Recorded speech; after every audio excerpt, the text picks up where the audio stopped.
La ciudad de Dios contra paganos. Traducción de Santos Santa Marta del Río, o San Miguel Fuertes Lanero, Osa libro 11. Origen de las dos ciudades. Capítulo I. En esta parte de la obra se comienza a demostrar los orígenes y fines de las dos ciudades, la celestial y la terrena. Llamamos ciudad de Dios a aquella de que nos testifica la Escritura que, no por azarosos cambios de los espíritus, sino por disposición de la providencia suprema, que supera por su autoridad divina el pensamiento de todos los gentiles, acabó por sojuzgar toda suerte de humanos ingenios.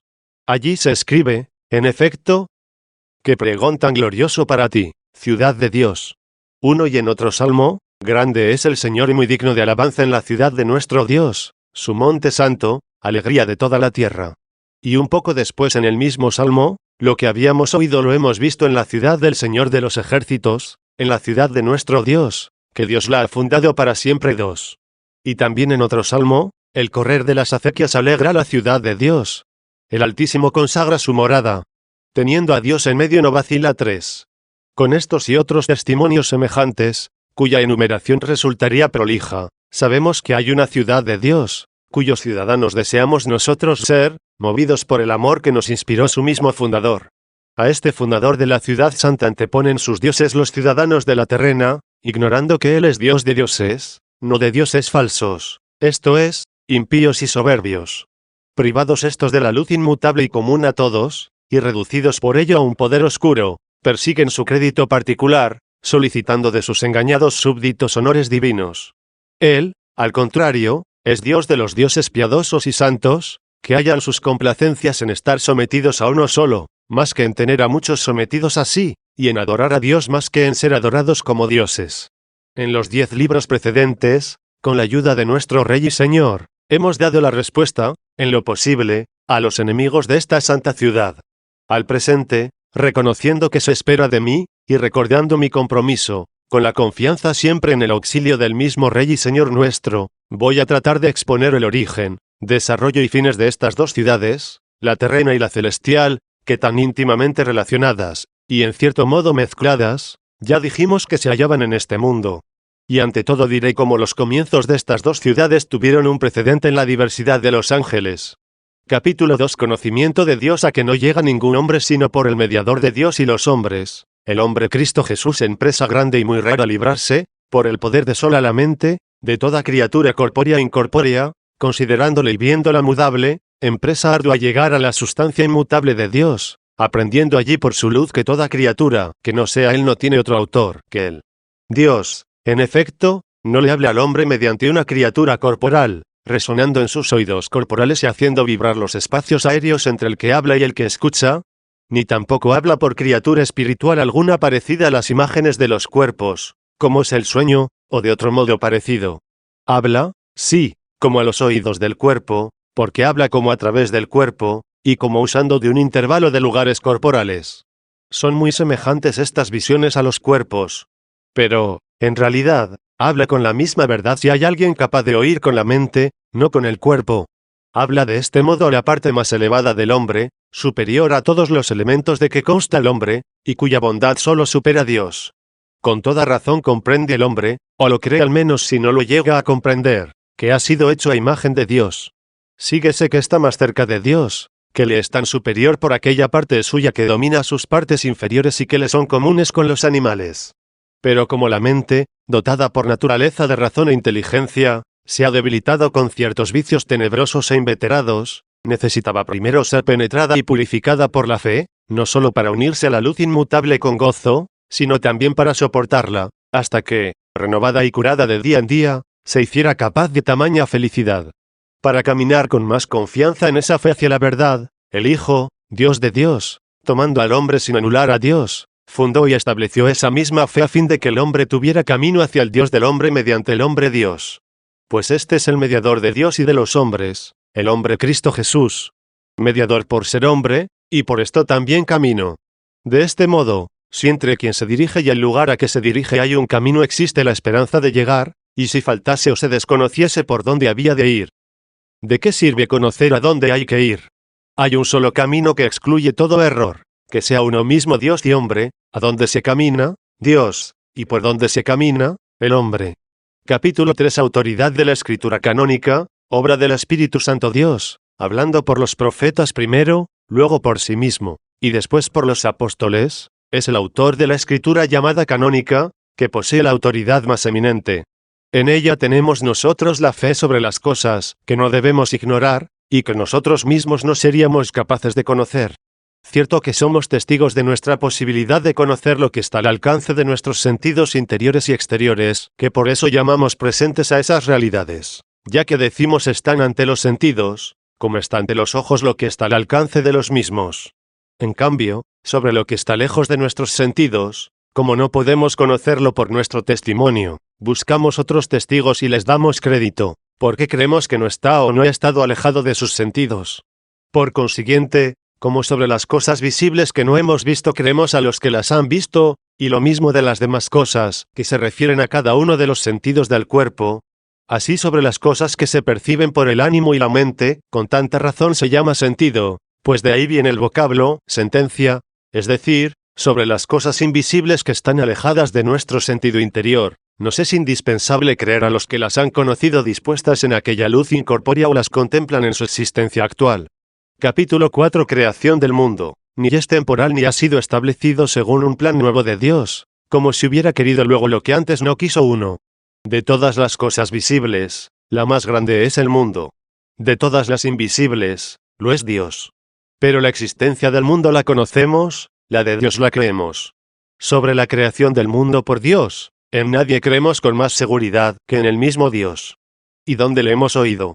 En parte alguna mejor que en las Sagradas Escrituras, donde dijo un profeta, al principio creó Dios el cielo y la tierra. 4.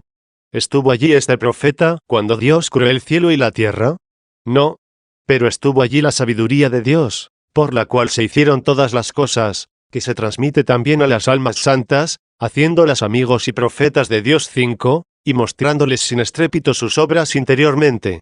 También les hablan a estos santos los ángeles de Dios, que ven de continuo el rostro del Padre. 6, y comunican su voluntad a los que es preciso.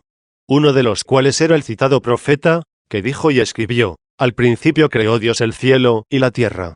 Y es tal la autoridad que como testigo tiene para que creamos en Dios, que por el mismo Espíritu de Dios, quien por revelación le dio a conocer estas cosas, predijo con tanto tiempo de antelación la fe que nosotros le habíamos de prestar.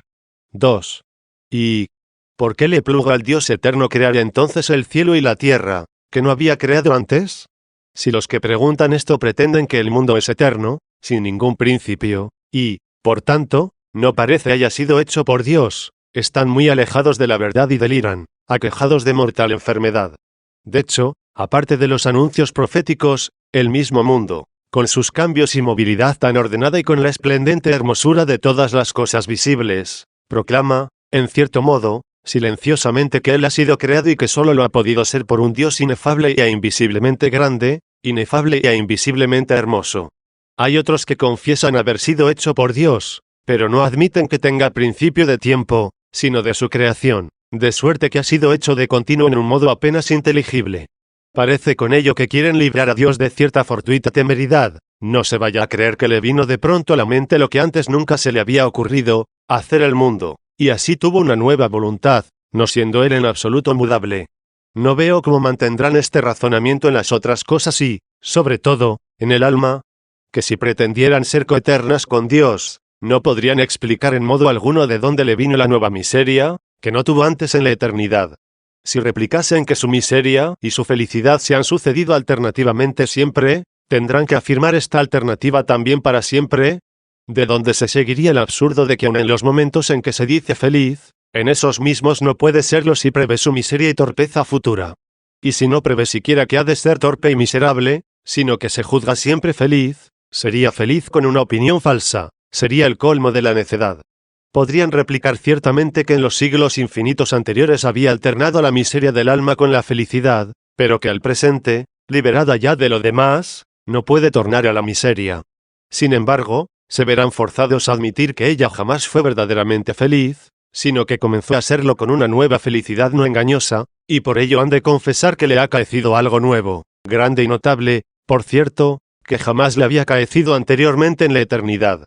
Si niegan que Dios ha tenido en su eterno designio la causa de esta novedad, tienen que negar a la vez que Él es el autor de la felicidad, y esto huele a impiedad nefanda.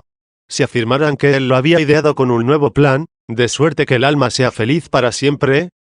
¿Cómo afirmarían que es ajeno a aquella mutabilidad, que tampoco les place a ellos? Pero si confiesan que, creada en el tiempo para no perecer ya en el futuro, tiene, como el número, su principio, pero no tiene fin, y por ello, habiendo conocido una vez las desgracias, y liberada de ellas, no volverá ya a ser desgraciada. Si dicen esto, es indudable que no se compagina ello con la inmutabilidad del plan de Dios. Crean, pues, que el mundo ha podido ser hecho en el tiempo, sin que haya Dios cambiado su designio eterno y su voluntad. Capítulo V. No se pueden admitir infinitos espacios de tiempos, ni de lugares antes del mundo los que admiten con nosotros que Dios es creador del mundo y, sin embargo, nos preguntan sobre el tiempo del mundo. Tendrán que agenciárselas para responder sobre el lugar del mundo. Pues lo mismo que se pregunta por qué fue hecho entonces y no antes, se puede preguntar por qué fue hecho aquí donde está y no en otro lugar. Si se imaginan infinitos espacios de tiempos antes del mundo, en los cuales les parece no pudo estar Dios sin hacer nada, pueden imaginarse también fuera del mundo infinitos espacios de lugares. Y si en ellos dice alguien que no pudo estar ocioso el Omnipotente, ¿no se verán forzados a soñar con Epicuro infinitos mundos? Con la diferencia, sin embargo, de que éste afirma que tales mundos se producen y se deshacen por movimientos fortuitos de los átomos, y ellos tienen que afirmar que han sido obra de Dios si no quieren que esté ocioso por una interminable inmensidad de lugares, que existen fuera del mundo por todas partes, y que esos mismos mundos no pueden deshacerse por causa alguna, según piensan también de este mundo nuestro.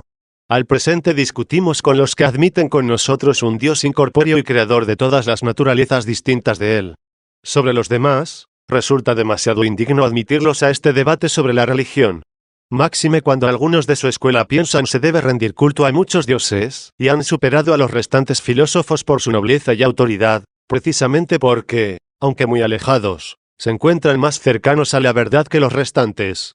Respecto a la sustancia de Dios, que ni incluyen en un lugar ni la delimitan a Él, ni la dejan fuera de Él, sino que, como es digno pensar de Dios, la confiesan toda entera con su presencia incorpórea en todas partes. Se atreverán a decir que esa sustancia está ausente de tantos espacios de lugares fuera del mundo, y ocupa un solo lugar y tan pequeño como es el de este mundo en comparación con aquella felicidad. No creo vayan a llegar a tan impertinentes discursos. Por consiguiente, al afirmar que un mundo de ingente mole corpórea, aunque finito y limitado a un solo lugar, ha sido hecho por Dios, como acerca de los infinitos lugares fuera del mundo responden que Dios no obra en ellos, contéstense también a sí mismos acerca de los infinitos tiempos antes del mundo, ¿por qué no obra Dios en ellos? No se puede admitir que Dios ha establecido el mundo al azar y no con un plan divino, ni en otro lugar, sino en el que está, ni teniendo este un mérito más notable para ser elegido entre tantos igualmente infinitos y existentes por todas partes, aunque ninguna razón humana pueda comprender el motivo divino por qué se hizo. Como tampoco se puede admitir que a Dios le haya ocurrido por azar algo para crear el mundo en aquel tiempo mejor que en otro, habiendo pasado igualmente los tiempos anteriores por un espacio infinito anterior, y no habiendo existido diferencia alguna para preferir un tiempo a otro. Si dicen que son vanos los pensamientos de los hombres al fingir lugares infinitos, no habiendo más lugares que el mundo, se les responderá que de la misma manera opinan vanamente los hombres sobre los tiempos pasados del ocio de Dios, puesto que no hubo tiempo alguno antes del mundo. Capítulo 1 solo es el principio de la creación del mundo y de los tiempos, y no es el uno anterior al otro si es recta la distinción de la eternidad y del tiempo, ya que el tiempo no existe sin alguna mutabilidad sucesiva y en la eternidad no hay mutación alguna. ¿Quién no ve que no habría existido el tiempo si no fuera formada la criatura, que sufriera algún cambio, algún movimiento? Ese cambio y movimiento ceden su lugar y se suceden, no pudiendo existir a la vez, y en intervalos más breves o prolongados de espacio dan origen al tiempo. Siendo, pues, Dios, en cuya eternidad no hay cambio en absoluto, creador y ordenador de los tiempos, no puedo entender cómo se dice que ha creado el mundo después de los espacios de los tiempos. A no ser que se pretenda que antes del mundo ya había alguna criatura, cuyos movimientos hayan determinado los tiempos. Si además las sagradas letras, sumamente veraces, de tal suerte afirman que al principio creó Dios el cielo y la tierra 7, que nada existía antes, puesto que se diría que había hecho antes de hacer lo que hizo, sin duda no fue hecho el mundo en el tiempo, sino con el tiempo. Lo que efectivamente se hace en el tiempo se hace después de algún tiempo y antes de otro, después de lo que es pasado y antes de lo que es futuro, y no podía haber nada pasado, puesto que no había criatura alguna por cuyos movimientos mudables se realizase el tiempo. El mundo, en efecto, se hizo con el tiempo, si en su creación tuvo lugar el movimiento mudable, como parece tuvo lugar aquel orden de los 6 o 7 primeros días, en que se citaba la mañana y la tarde, hasta que se concluyó en el sexto todo lo que hizo Dios en estos días, poniéndose de relieve con un gran misterio en el séptimo el descanso de Dios. ¿De qué días se trata? Muy difíciles, por no decir imposible, para nosotros el imaginárnoslo. ¿Cuánto más expresarlo? Capítulo 7. Cómo fueron los primeros días, que, según la narración, tuvieron mañana y tarde antes de ser creado el sol. Está claro que los días que conocemos no tienen tarde, si no es con relación a la puesta del sol, ni mañana, si no es con relación a su salida. Y, en cambio, aquellos 3 primeros días tuvieron lugar sin el sol, que se dice fue creado el día cuarto. Primeramente se cuenta que la luz fue hecha por la palabra de Dios, y que Dios hizo una separación entre ella y las tinieblas, llamando día a la misma luz y tinieblas a la noche 8.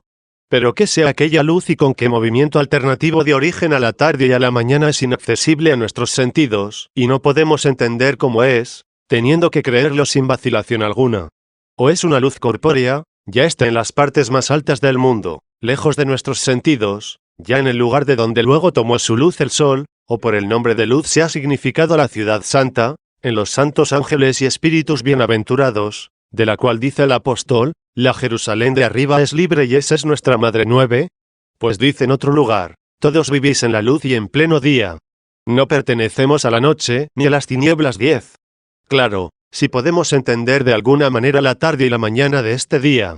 La ciencia de la criatura, en efecto, comparada con la ciencia del Creador, viene a ser como la tarde, y a su vez comienza como amanecer, a ser mañana, cuando se refiere a la alabanza y al amor del Creador. Y no llega a la noche, si no se deja al Creador por el amor de la criatura. Finalmente, la Escritura, al contar aquellos días por su orden, en ninguna parte interpuso el vocablo noche, ya que no dijo en lugar alguno, fue hecha la noche, sino, pasó una tarde, pasó una mañana, el día primero 11. Y así el día segundo, y los demás. El conocimiento de la criatura en sí es más desvaído, por decirlo así, que cuando se la conoce en la sabiduría de Dios, como en el arte en que ha sido hecha. Por eso se puede llamar más bien tarde que noche, y aún así, como dije, cuando se refiere al alabanza y al amor del Creador, pasa más bien a ser mañana. Cuando se realiza esto en el conocimiento de sí misma tiene lugar el día primero, si lo realiza en el conocimiento del firmamento, es el día segundo, en el conocimiento de la tierra y el mar y de todos los seres que engendran, que se continúan por las raíces de la tierra, el día tercero, en el conocimiento de las lumbreras mayor y menor y de los astros, el día cuarto, en el de los animales que nadan en las aguas y vuelan, el día quinto, y en el de los animales terrestres y del mismo hombre, el día sexto. Capítulo 8. Cómo se ha de entender el descanso de Dios, que tuvo lugar, después de sus obras de 6 días, en el séptimo el descanso de Dios de todas sus obras en el día séptimo y la santificación de éste no debe tomarse puerilmente, como si Dios se hubiera fatigado trabajando. Al decir dijo y fueron hechas debe interpretarse de una palabra inteligible y sempiterna, no de una sonora y temporal. Mas el descanso de Dios significa el reposo de los que descansan en Dios. Como la alegría de la casa significa la alegría de los que se alegran en la casa, aunque no sea la casa misma la que los hace alegres. Y mucho más si la misma casa hace alegres a sus moradores por su hermosura, de suerte que no se llame solo alegre como significamos el contenido por el continente. Decimos, por ejemplo, aplauden los teatros, mugen los prados, porque en aquellos aplauden los hombres, y en estos mugen los toros. Sino, como significamos lo que se hace por la causa que lo produce, como llamamos alegre una carta, significando la alegría que da a los que la leen. Así, pues, muy propiamente, cuando la autoridad profética cuenta que Dios descansó, queda significado el reposo de los que descansan en él, a quienes hace él descansar. También se refiere aquí a los hombres a quienes va dirigida y por quienes está escrita la profecía. Les promete que también ellos, después de las buenas obras que en ellos y por su medio realiza Dios, tendrán en él un descanso eterno si se hubieran acercado a él, por decirlo así, en esta vida mediante la fe. Este reposo quedó figurado, según el precepto de la ley, por el descanso del sábado en el antiguo pueblo de Dios. De eso pienso tratar con más diligencia en su lugar. Capítulo 9. Que se ha de pensar, según los testimonios divinos, sobre la creación de los ángeles, ya que he comenzado a hablar sobre el origen de la ciudad santa, y pensé hablar primero sobre lo que se refiere a los santos ángeles, que forman una gran parte de esa ciudad, y son tanto más felices cuanto nunca han estado alejados de ella. Procuraré explicar ahora con la ayuda de Dios, y con la extensión oportuna, los testimonios divinos que se relacionan con esta materia. Al hablar las sagradas letras de la creación del mundo, no mencionan claramente si los ángeles fueron creados y en qué orden, pero si no fueron pasados en silencio, quedaron significados o por el nombre del cielo donde se dice, al principio creó Dios el cielo y la tierra 12, o más bien por el nombre de la luz de que vengo hablando. No pienso hayan sido pasados en silencio por lo que se escribió sobre el descanso de Dios de todas sus obras en el séptimo día, ya que el mismo libro comienza así, al principio creó Dios el cielo y la tierra. Como si pareciera que antes del cielo y de la tierra no había hecho nada. Comencemos por el cielo y la tierra. Era invisible y desordenada, según la expresión de la Escritura, la misma tierra que hizo primeramente, sin haber creado aún la luz. Las tinieblas se hallaban sobre el abismo, es decir, sobre cierta indistinta confusión de la tierra y el agua, donde no hay luz, tiene que haber tinieblas. Después fueron creadas y organizadas todas las cosas, que se describen acabadas durante los 6 días. ¿Cómo iban a ser pasados en silencio los ángeles? Como si no estuviesen entre las obras de Dios, de las que descansó al séptimo día. Ahora bien, que los ángeles son obra de Dios, aunque aquí ciertamente no se haya pasado por alto, sin embargo, no está evidentemente expreso, pero lo atestigua en otra parte con voz clarísima la Escritura Santa. Pues en el himno de los 3 hombres en el horno, después de decir, criaturas todas del Señor, bendecid al Señor, en el recuento de las mismas obras se nombra también a los ángeles 13. Y en el Salmo se canta, alabad al Señor en el cielo, alabad al Señor en lo alto. Alabadlo todos los ángeles, alabadlo todos sus ejércitos. Alabadlo, sol y luna. Alabadlo, estrellas lucientes. Alabadlo, espacios celestes, y aguas que cuelgan en el cielo, alaben el nombre del Señor. Porque Él lo mandó y existieron 14. También en este pasaje nos dice claramente la palabra divina que los ángeles fueron hechos por Dios, puesto que después de conmemorarlos a ellos entre todos los seres celestiales, los encierra a todos en estas palabras, Él dijo y fueron hechos. ¿Quién, pues, osará sostener que los ángeles fueron creados después de todas estas cosas enumeradas en los 6 días? Si alguien llega a esa aberración, queda refutada tan vana presunción por la autoridad de la misma Escritura, donde dice Dios, cuando fueron hechos los astros, me alabaron mis ángeles a grandes voces 15. Por consiguiente, existían ya los ángeles cuando fueron creados los astros, y estos fueron hechos en el día 4. Diremos, pues, que ellos fueron hechos el día 3. En modo alguno, pues bien claro está lo que se hizo ese día, fue separada la tierra de las aguas, y recibieron estos 2 elementos sus propias especies, y produjo la tierra cuanto en ella tiene su raíz. ¿Sería acaso en el día 2? Tampoco. En él fue hecho el firmamento, entre las aguas superiores y las inferiores, y recibió el nombre de cielo. En este firmamento fueron hechos los astros el día 4. Por tanto, si los ángeles pertenecen a las obras de Dios de estos días, son ellos, ni más ni menos, la luz que recibió el nombre de día, cuya unidad quiso recomendársenos al no llamar día primero a aquel, sin un día. Y no es otro el día 2, ni el 3, ni los demás. Es el mismo día 1 repetido para completar el número senario o septenario, y esto atendiendo a un conocimiento senario o septenario, el senario relativo a las obras que hizo Dios, y el septenario, al descanso de Dios. En efecto, al decir Dios, que exista la luz, y la luz existió, si en esta luz se entiende rectamente la creación de los ángeles, bien claro es que fueron hechos príncipes de la luz eterna, que es la misma inmutable sabiduría de Dios, por la cual fueron hechas todas las cosas, y a quien llamamos Hijo unigénito de Dios. Iluminados ellos por esta luz, por la cual recibieron el ser, fueron ellos hechos luz y llamados día por la participación de la luz inmutable y del día, que es el Verbo de Dios, por el cual fueron creados ellos y todas las cosas.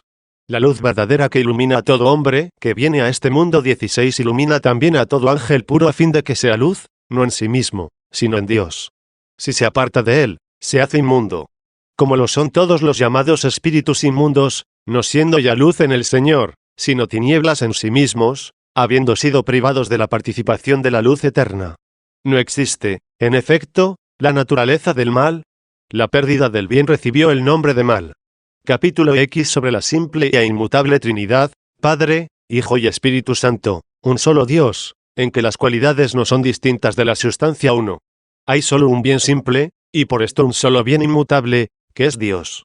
Por él fueron creados todos los bienes, pero no simples, y, por tanto, mudables. El decir creados quiere decir hechos, no engendrados. Pues lo que es engendrado del bien simple, es simple también, y es lo mismo que aquel de quien fue engendrado. A estos dos seres los llamamos Padre e Hijo, y uno y otro con el Espíritu Santo son un solo Dios. Este Espíritu del Padre y del Hijo recibe en las sagradas letras el nombre de Espíritu Santo con un valor propio de este nombre. Es distinto del Padre y del Hijo, porque no es ni el Padre ni el Hijo. He dicho que es distinto, no que es otra cosa, porque Él es igualmente un bien simple, inmutable y coeterno. Y esta Trinidad es un solo Dios. No deja de ser simple por ser Trinidad. Así como tampoco decimos que esta naturaleza de bien es simple porque en ella está solo el Padre, o solo el Hijo, o solo el Espíritu Santo. O porque está solo esa Trinidad de nombres sin la subsistencia de personas, como afirmaron los heréticos sabelianos, sino que se llama simple porque lo que ella tiene eso es, si exceptuamos la relación que cada persona dice con respecto a la otra. Pues ciertamente el Padre tiene un Hijo, pero Él no es Hijo. Y el Hijo tiene un Padre, pero Él no es Padre. Por tanto, en lo que dice relación a sí mismo y no a otro, esto es lo que tiene, como se dice viviente con relación a sí mismo, teniendo ciertamente la vida y siendo él mismo la misma vida. 2. Por eso se llama simple a una naturaleza que no tenga algo que pueda perder o que sea cosa distinta el que tiene de lo que tiene, como el vaso contiene un licor, o el cuerpo tiene color, o el aire luz o calor, o el alma sabiduría. Ninguna de estas cosas es lo que tiene, el vaso no es el licor, ni el cuerpo el color, ni el aire la luz o el calor, ni el alma la sabiduría. Por eso pueden ser privados de las cosas que tienen y cambiarse en otras disposiciones o cualidades, de suerte que el vaso puede quedarse vacío del líquido que contenía, y el cuerpo perder ese color, y el aire oscurecerse o enfriarse, y el alma embotarse. Claro que, aunque el cuerpo sea incorruptible, como se les promete a los santos en la resurrección, tiene ciertamente la cualidad inadmisible de la misma incorrupción, pero permaneciendo la sustancia corporal, es cosa distinta de la misma incorrupción. Esta se encuentra toda entera por todas las partes del cuerpo, y no es mayor en una parte y menor en otra. Ninguna parte es más incorruptible que la otra. En cambio, el cuerpo es mayor en el todo que en la parte, y si una parte es más grande en él y otra más pequeña, no es la parte mayor más incorruptible que la menor. Una cosa es, en efecto, el cuerpo, que no está entero en todo lo que es él, y otra la incorrupción, que está entera en todo él, porque toda parte del cuerpo incorruptible, aun desigual de las demás, es igualmente incorruptible. Por ejemplo, aunque el dedo sea menor que toda la mano, no por ello la mano es más incorruptible que el dedo. Y así siendo tan desiguales la mano y el dedo, es igual la incorruptibilidad de la mano que la del dedo. Por esto, aunque la incorruptibilidad sea inseparable del cuerpo incorruptible, una cosa es la sustancia, por la que se llama cuerpo, y otra es la cualidad, por la que se dice incorruptible. Y por eso tampoco es él lo que tiene. El alma misma, aunque sea siempre sabia, como lo será cuando esté liberada para siempre, será sabia por la participación de la inmutable sabiduría, que no es ella misma. Como si el aire no se ve privado de la luz que lo inunda, no por eso dejará de ser él una cosa, y otra la luz que lo ilumina. Y no digo esto como si el alma fuera aire, error de algunos que no fueron capaces de concebir una naturaleza incorpórea. Pero en tan grande desigualdad tiene esto con aquello una gran semejanza, y así, no hay inconveniente en decir que el alma incorpórea se ve iluminada por la luz incorpórea de la sabiduría simple de Dios, como el aire corpóreo se ve iluminado por la luz corpórea. Y como el aire, dejado por esta luz, se oscurece. En realidad lo que se dice tinieblas de cualesquiera lugares corporales no es otra cosa que el aire carente de luz, así decimos que se oscurece el alma privada de la luz de la sabiduría. 3. Por consiguiente, el llamar simples a las cosas que son principal y verdaderamente divinas quiere decir que en ellas no es una cosa la cualidad y otra la sustancia, y que no son divinas o sabias o felices por la participación de diversos elementos. Por lo demás, cuando las Santas Escrituras llaman múltiple al Espíritu de la Sabiduría 17, lo hacen porque en sí encierra muchas cosas. Pero lo que tiene, eso mismo es, y siendo uno es todas esas cosas. No hay muchas, sino una sola sabiduría, en la que se encuentran como inmensos e infinitos tesoros de cosas inteligibles, en las que están todas las razones invisibles e inmutables de las cosas, aun de las mudables y visibles, que han sido hechas por ella. Porque Dios no hizo cosa alguna sin darse cuenta, lo que no puede decirse rectamente de cualquier artífice humano. Por eso, si todo lo hizo a sabiendas, hizo ciertamente las cosas que conocía. De ahí se presenta a nuestro espíritu algo admirable, pero verdadero, que a nosotros este mundo no puede sernos conocido sino porque ya existe de hecho, pero con relación a Dios, no podría existir si no fuera conocido por Él. Capítulo 11. Se ha de creer que los espíritus, que no permanecieron en la verdad fueron partícipes de la felicidad, que tuvieron los ángeles desde su principio. Siendo esto así, en modo alguno se puede admitir que los espíritus, que llamamos ángeles, hayan sido antes tinieblas siquiera algún momento, sino que en el momento de ser creados fueron hechos luz. No fueron creados para ser o vivir de cualquier modo, sino que fueron iluminados para vivir sabios y felices. Apartados algunos ángeles de esta iluminación, no consiguieron la excelencia de una vida sabia y feliz, que no puede ser sino eterna, cierta y segura de su eternidad. En cambio, poseen una vida racional, aunque insensata, y tal que no pueden perderla, aunque quisieran. ¿Y quién podrá definir cómo fueron partícipes de aquella sabiduría antes de pecar? Pero, ¿cómo podremos afirmar que en esa participación fueron iguales a los que son verdadera y plenamente felices? Precisamente porque no se equivocan sobre la eternidad de su felicidad. Si hubieran sido iguales en ella, habrían permanecido ellos igualmente en su eternidad, porque habrían estado igualmente ciertos. Pues la vida, por mucho que dure, no se la llamará vida eterna si ha de tener un fin. La vida, en efecto, recibe ese nombre solamente por vivir, y se la llama eterna por no tener fin. Así que, aunque no todo lo eterno ya por eso es feliz, también el fuego del castigo se llama eterno. Sin embargo, la vida no será verdadera y perfectamente feliz si no es eterna. De hecho, no era tal la de esos ángeles malos, puesto que había de cesar alguna vez, y por ello no era eterna. Ya supieran ellos esto, ya, ignorándolo, pensaran otra cosa, no les dejaba ser felices el temor, si lo sabían, y, si lo ignoraban, el error. Y si ignoraban esto de suerte, que no confiasen ni en lo falso ni en lo cierto, pero no podían prestar su asentimiento sobre la eternidad o temporalidad de ese bien suyo. La misma vacilación sobre felicidad tan grande no admitía la plenitud de vida feliz, que creemos existe en los santos ángeles. Y no tratamos de restringir el vocablo de vida feliz a tan estrechos límites, que digamos solo Dios es feliz. Sí, cierto, Él es tan feliz que no puede existir felicidad más grande. En su comparación, ¿cuál y de qué categoría será la felicidad de los ángeles felices, por muy elevada que en ellos se pueda concebir? Capítulo 12. Comparación de la felicidad de los justos que aún no han logrado el premio de la divina promesa, y la de los primeros justos antes del pecado. No solamente los ángeles, por lo que se refiere a las criaturas racionales e intelectuales, pensamos deben ser tenidos por felices. ¿Quién, en efecto, se atreverá a negar que fueron felices antes del pecado los primeros hombres en el paraíso, aunque estuvieran inciertos sobre la larga duración o eternidad de su felicidad? Sería eterna ciertamente si no hubieran pecado. En efecto, no sin razón llamamos felices aún hoy a quienes vemos pasar esta vida piadosa y religiosamente con la esperanza de la futura inmortalidad, sin que ningún pecado corra sus conciencias, consiguiendo fácilmente la divina misericordia para los pecados de la fragilidad presente. Cierto que, aun estando seguros del premio de su perseverancia, no lo están tanto sobre la misma perseverancia. ¿Hay algún hombre que esté garantizado de su perseverancia hasta el fin, en la práctica y aprovechamiento de la justicia? A no ser que se lo asegure con su revelación quien sobre esto, por justo y oculto juicio, no instruye a todos, aunque a ninguno engaña.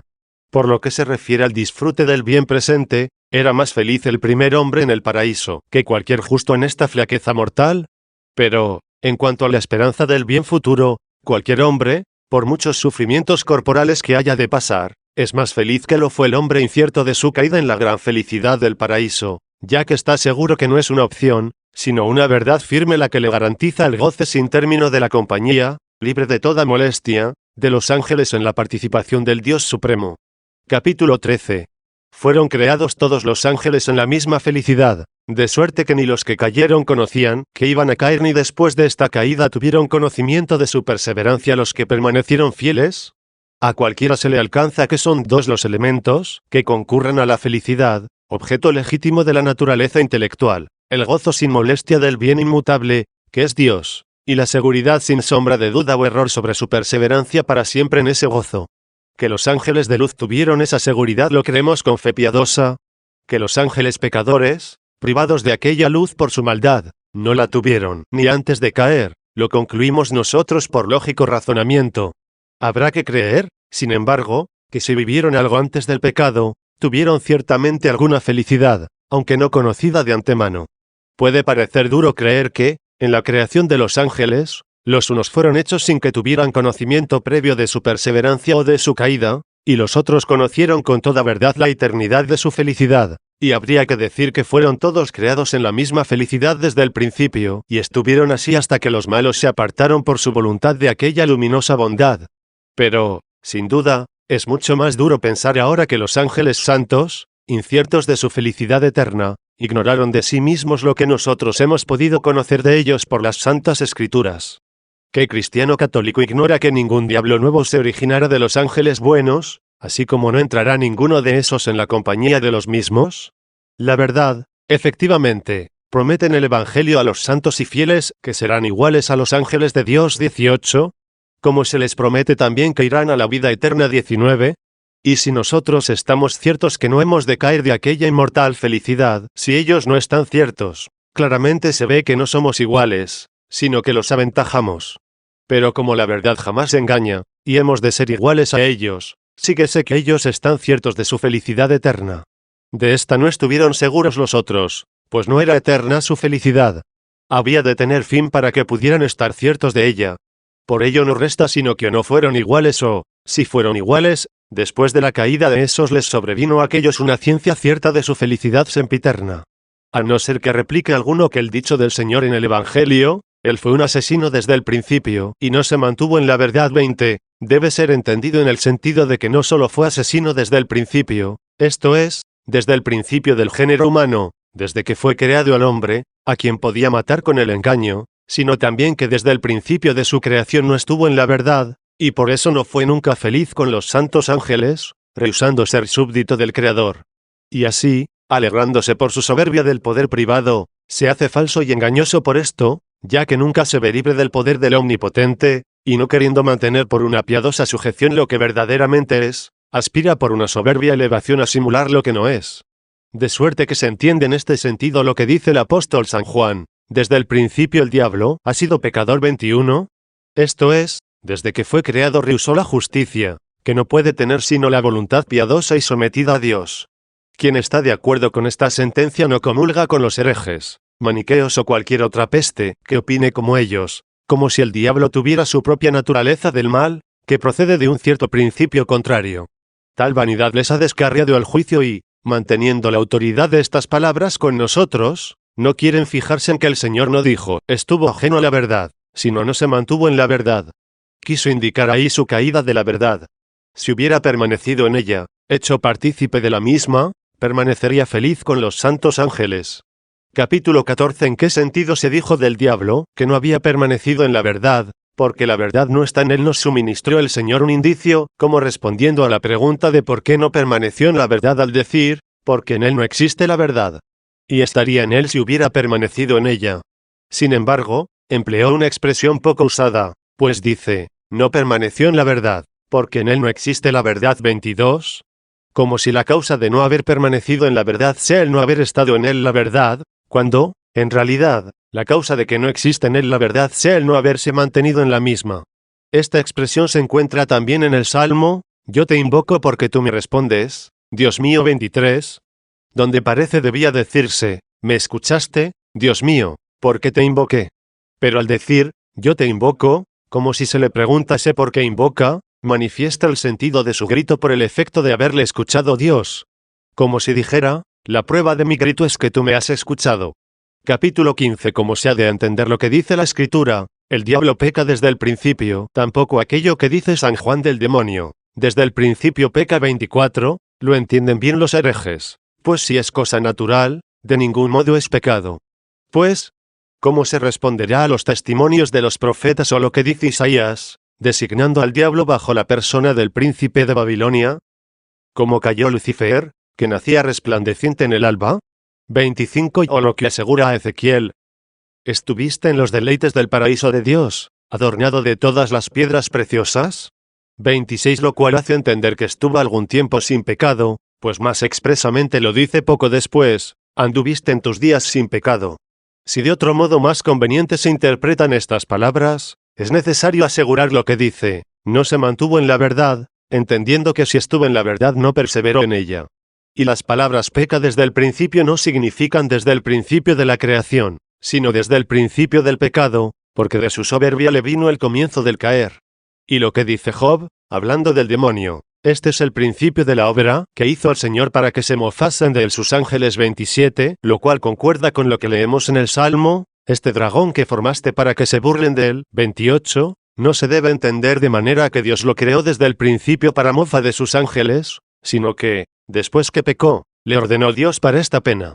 Su principio, pues, es ser hechura del Señor, porque ninguna naturaleza haya aún entre las más extremas y bajas sabandijas del mundo, que no la haya hecho aquel de quien procede todo modo, toda forma, todo orden, sin los cuales no se puede hallar ninguna cosa, cuanto menos una criatura como la angélica, que en dignidad de naturaleza aventaja a todas las demás criaturas que hizo Dios.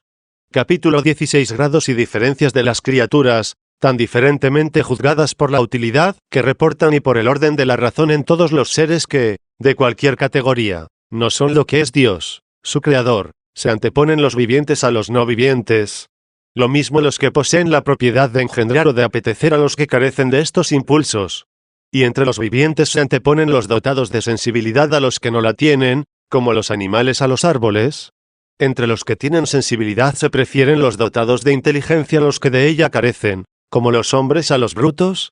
Y dentro de los que tienen inteligencia, se anteponen los inmortales a los mortales, como los ángeles a los hombres. Todas estas preferencias se refieren al orden de la naturaleza. Pero existen otras muchas suertes de apreciación según la utilidad de cada uno. Así sucede que anteponemos a algunos seres, que carecen de sentido a otros que lo tienen, de tal suerte que, si estuviera en nuestras manos, los borraríamos de la naturaleza, ya por ignorar el lugar que en la misma tienen, ya, aun conociéndolo, por subordinarlos a nuestros intereses. ¿Quién no prefiere tener en su casa pan a tener ratones? Dinero a tener pulgas. ¿Qué tiene de sorprendente si aun en la estimación de los mismos hombres, cuya naturaleza es de tan alta dignidad, tantas veces se compra a más alto precio un caballo que un esclavo, una piedra preciosa que una esclava? Así, debido a la libertad de apreciación, existe una gran distancia entre la reflexión de la razón, la necesidad del indigente y el placer del codicioso. La razón piensa lo que cada cosa vale por sí misma en la naturaleza. ¿Y la necesidad? ¿Para qué sirve lo que desea? La razón busca lo que aparece verdadero a la luz de la mente, y el placer lo que agrada y lisonjea los sentidos del cuerpo. Pero es tan poderoso en las criaturas racionales cierto, digamos, peso de voluntad y de amor, que, a pesar de la primacía de los ángeles sobre los hombres por el orden de la naturaleza, se anteponen, sin embargo, por ley de justicia los hombres buenos a los ángeles malos. Capítulo 17. El vicio de la malicia no pertenece a la naturaleza, sino que es contra la naturaleza, de cuyo pecado no es causa el Creador, sino la voluntad. Por consiguiente, en una interpretación recta, las palabras "este es el principio de la obra de Dios" 29 se refieren a la naturaleza, no a la malicia del diablo, porque, sin duda, donde hay vicio de malicia precedió una naturaleza no viciada. Y el vicio es tan contrario a la naturaleza, que no puede menos de perjudicarla. Y no sería vicio apartarse de Dios si no fuera propio de tal naturaleza, en la que reside el vicio, estar más bien con Dios. Por lo cual, aun la voluntad mala es un gran testimonio de naturaleza buena. Pero Dios, así como es el creador excelente de las naturalezas buenas, así es justísimo ordenador de las malas voluntades, de suerte que, usando ellas mal de sus naturalezas buenas, endereza él al bien las voluntades malas. Así, hizo que el diablo, bueno por su creación, malo por su voluntad, fuese colocado entre los más bajos y mofado de sus ángeles, esto es, que los santos, a quienes él desea perjudicar, obtengan fruto de sus tentaciones. Al crearlo no estaba ignorante Dios de su malicia, y preveía ya los bienes que había de sacar de sus males. Por eso dice el Salmo, este dragón que formaste para que se mofen de él 30, de suerte que en lo mismo que le creó, aunque bueno por su bondad, nos diera a entender que ya había preparado, valiéndose de su presciencia, la manera de sacar provecho incluso de aquel mal. Capítulo 18. Belleza del universo que, merced a la ordenación de Dios, se hace más patente por la oposición de los contrarios. No criaría Dios a nadie, ni ángel ni hombre, cuya malicia hubiera previsto, si a la vez no hubiera conocido cómo habían de redundar en bien de los buenos, y así embellecer el orden de los siglos como un hermosísimo canto de variadas antítesis. Pues lo que llamamos antítesis son ornamentos preciosos de la elocución, que en latín reciben el nombre de opuestos o, con más precisión, contrastes. No es frecuente el uso de esta palabra entre nosotros, aunque sí se sirve el latín, y aun las lenguas de todas las gentes, de estos ornamentos del estilo. El apóstol San Pablo, en la segunda carta a los Corintios, redondea hermosamente con estas antítesis aquel pasaje: con la derecha y con la izquierda empuñamos las armas de la honradez, a través de honra y afrenta, de mala y buena fama. Somos los impostores que dicen la verdad, los desconocidos conocidos de sobra, los moribundos que están bien vivos, los penados nunca ajusticiados, los afligidos siempre alegres, los pobretones que enriquecen a muchos, los necesitados que todo lo poseen. 31. Así, pues, como la oposición de contrarios contribuye a la elegancia del lenguaje, así la belleza del universo se realza por la oposición de contrarios con una cierta elocuencia, no de palabras, sino de realidades. Bien claro nos manifiesta esto el libro del Eclesiástico: frente al mal está el bien, frente a la vida, la muerte, frente al honrado, el malvado. Contempla las obras de Dios, todas de dos en dos, una corresponde a la otra. 32. Capítulo 19. ¿Cómo se debe entender el pasaje? ¿Separó Dios la luz de las tinieblas? La oscuridad de la palabra divina tiene la ventaja de engendrar y dar a conocer muchas opiniones conformes con la verdad, al entenderlo uno de una manera y otro de otra, de tal suerte, sin embargo, que lo que en un lugar se entiende con dificultad, se confirma o con el testimonio de cosas manifiestas o con otros lugares bien claros. Ya mientras se dilucidan muchas cuestiones se llega a penetrar el pensamiento del autor, ya, aunque quede oculto, con motivo de profundizar en esa oscuridad, se manifiestan otras verdades. A pesar de ello, no me parece ajena a las obras de Dios la opinión que interpreta la creación de los ángeles en la creación de la primera luz, y la separación de los ángeles santos e inmundos cuando se dijo: y separó Dios la luz de las tinieblas. Llamó Dios a la luz día, y a las tinieblas, noche. Pues solo pudo separar estas cosas el que pudo saber de antemano, antes de su caída, que habían de caer y, privados de la luz de la verdad, permanecerían en su tenebrosa soberbia.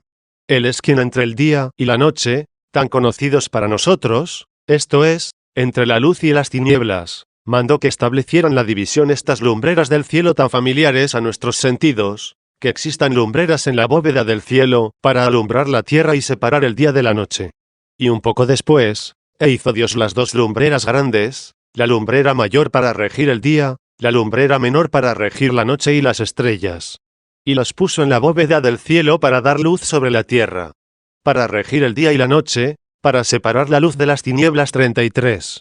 Y entre aquella luz, que es la sociedad santa de los ángeles, fulgiendo inteligiblemente con la ilustración de la verdad, y las tinieblas a ella contrarias, esto es, las mentes horribles de los ángeles malos apartados de la luz de justicia, solo pudo establecer la división aquel para quien no pudo estar oculto o oscuro el mal, no de naturaleza, sino de voluntad. Capítulo 20. Sobre el pasaje, que sigue a la separación de la luz y las tinieblas. Vio Dios que la luz era buena, no se puede pasar en silencio, que ha seguido de las palabras que exista la luz, y la luz existió, vienen las otras, vio Dios que la luz era buena. Y no dice esto después de separar la luz de las tinieblas, y llamar a la luz día, y a las tinieblas noche, a fin de que no pareciera dar un testimonio de su beneplácito a tales tinieblas junto con la luz.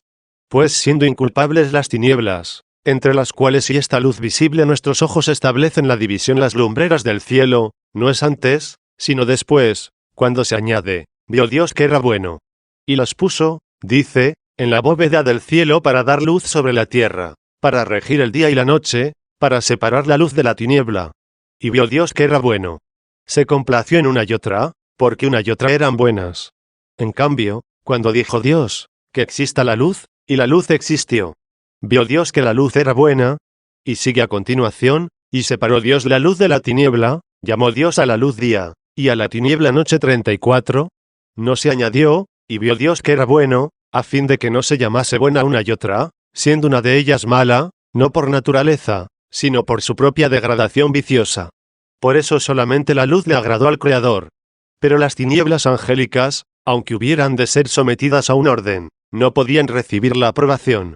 Capítulo 21 sobre la ciencia y voluntad eternas e inmutables de Dios, por las cuales siempre le agradaron las cosas que hizo, lo mismo antes que después de hacerlas. ¿Qué otra cosa se puede entender al decir de todas las cosas vio Dios que era bueno, sino la aprobación de la obra según el arte de lo hecho, que es la sabiduría de Dios? Lejos de Dios no haber conocido que era bueno hasta que lo hizo.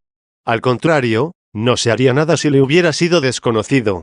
Al ver, pues, que era bueno lo que no hubiera sido hecho si no lo hubiera visto antes de ser hecho, no aprende que es bueno, sino que lo enseña. Aun Platón no tuvo escrúpulo en afirmar que Dios se sintió transportado de gozo cuando terminó la obra del mundo. No andaba tan descaminado que pensara que Dios era más feliz con la novedad de su obra, sino que quiso manifestar que al artífice le plugo ya hecho lo que le había agradado factible en su designio. Y no precisamente porque cambie en absoluto la ciencia de Dios y obren en ella de distinta manera las cosas, que no existen aún, las que llegan a existir o las que existieron. Pues no mira Él como nosotros a lo futuro, o ve el presente, o vuelve la vista al pasado, sino de un modo bien diverso de nuestros hábitos mentales. Él ve sin cambiar el pensamiento de una otra cosa, lo ve inmutablemente, de suerte que todo lo que sucede temporalmente, lo futuro que no es aún, lo presente que existe, lo pasado que ya no es, Él lo abarca todo con presencia estable y sempiterna, y no de una manera con los ojos y de otra con la mente, pues no consta de alma y cuerpo, ni de una manera ahora, de otra antes y de otra después, porque tampoco admite variación, como la nuestra, su ciencia de los tiempos, el presente, el pasado y el futuro, ya que en él no hay cambio ni oscurecimiento momentáneo. 35. Tampoco su atención pasa de un pensamiento a otro pensamiento, pues a su mirada incorpórea está presente a la vez cuanto conoce los tiempos sin noción alguna temporal, como mueve las cosas temporales sin movimiento alguno suyo. Allí vio, en efecto, que era bueno lo que hizo, donde vio que era bueno para hacerlo. Y no por haberlo visto hecho se le duplicó la ciencia, o se le aumentó en un ápice, como si hubiera tenido menos ciencia antes de hacer lo que veía. No obraría él con tal perfección a no ser con una ciencia hasta tal punto perfecta, que no podía recibir nada de sus obras, por consiguiente, para darnos a conocer quién hizo la luz, bastaría decir, Dios hizo la luz. Pero si se tratara de saber no solo quién la hizo, sino por qué medio la hizo, bastaría decir, dijo Dios, que exista la luz. Y la luz existió. Con lo cual conoceríamos no solo que Dios había hecho la luz, sino que la había hecho por el Verbo. Pero como era preciso se nos manifestasen tres cosas dignas de conocimiento sobre la criatura, es decir, ¿quién hizo la luz? ¿De qué medio se valió y por qué la hizo? Dijo Dios, que exista la luz. Y la luz existió. Y vio Dios que la luz era buena. Si se pregunta, por tanto, ¿quién la hizo? Hay que responder, Dios. Si por qué medio, dijo, que exista, y existió. Si por qué la hizo, porque era buena. Y no puede haber autor más excelente que Dios, ni arte más eficaz que el Verbo de Dios, ni motivo mejor que la creación del bien por el Dios bueno. También Platón asigna como causa justísima de la creación del mundo el que las obras buenas procedan de Dios bueno, ya haya leído él estas escrituras, ya las haya conocido de quien acaso las leyó, ya haya conocido con su ingenio agudísimo las cosas invisibles de Dios a través de las cosas visibles, o las aprendiera de los que así las habían visto. Capítulo 22. Hay quienes de los seres bien creados por el buen Creador no admiten algunos, y piensan que hay alguna naturaleza mala. Algunos herejes no han admitido este motivo, es decir, la bondad de Dios en relación con la creación de las cosas buenas, motivo tan justo y apropiado, que, considerado con detención y pensado con religiosidad, resuelve todas las controversias e interrogantes sobre el origen del mundo. Y no lo admiten porque hay muchas cosas, como el fuego, el frío, las bestias feroces y otras por el estilo que, siéndole contrarias, lastiman la pobre y frágil mortalidad de esta carne, aunque procede de un justo castigo. No tienen en cuenta que bien se encuentran cada uno en su lugar y naturaleza, y en qué hermoso orden están dispuestos, y qué ornamento proporcionalmente aportan cada uno al universo entero, como si se tratara de una sociedad política, y qué comodidad nos suministran a nosotros mismos, si sabemos usar de ellos oportunamente. De tal suerte que aun los mismos venenos, tan perniciosos por su uso indebido, se tornan saludables medicamentos si se aplican debidamente, como, por el contrario, cuanto nos deleita, como el alimento, la bebida y la luz, son perjudiciales usados inmoderadamente y sin control. Por eso nos amonesta la divina providencia a no reprobar sin juicio las cosas, sino a indagar con diligencia su utilidad. Y si falla nuestro ingenio o flaqueza, pensar que está oculta esa utilidad, como lo estaban ciertas cosas que apenas pudimos descubrir. Porque el estar oculta esta utilidad puede redundar en el ejercicio de la humildad o en el quebranto de la soberbia, ya que ninguna naturaleza es un mal, no siendo este nombre sino la privación del bien. Pero desde las cosas terrenas a las celestiales, desde las visibles a las invisibles, hay unas mejores que las otras, y desiguales precisamente, para que puedan existir todas. Pero Dios en tal grado es artífice de las cosas grandes, que no lo es menor en las pequeñas. Y éstas no deben medirse por su tamaño, que es nulo, sino por la sabiduría del artífice. Como en el aspecto visible del hombre, si se le raspase una ceja, bien poco se le quita el cuerpo, y tanto se perjudica la hermosura, ya que ésta no consiste en el tamaño, sino en la semejanza y proporción de los miembros. Cierto, no es de admirar mucho que los que admiten una naturaleza mala nacida y propagada de cierto principio contrario no admitan esta razón de la creación de las cosas, es decir, que el Dios bueno crease las cosas buenas. Creen más bien que le llevó a esta creación mundana una necesidad extrema de repeler el mal que se levantaba contra él, y que, para reprimir y superar el mal, había mezclado con él su naturaleza buena, aunque no del todo, estando tan torpemente manchada y tan cruelmente cautiva y oprimida. Pero la parte que no ha podido ser purificada de esa impureza se convertirá en una envoltura y una ligadura del enemigo vencido y aprisionado. ¿No perderían de esta suerte el juicio? O mejor, ¿no delirarían de esta manera los maniqueos, si tuvieran a la naturaleza de Dios, como lo es en realidad, por inmutable y absolutamente incorruptible, a la que no puede perjudicar cosa alguna?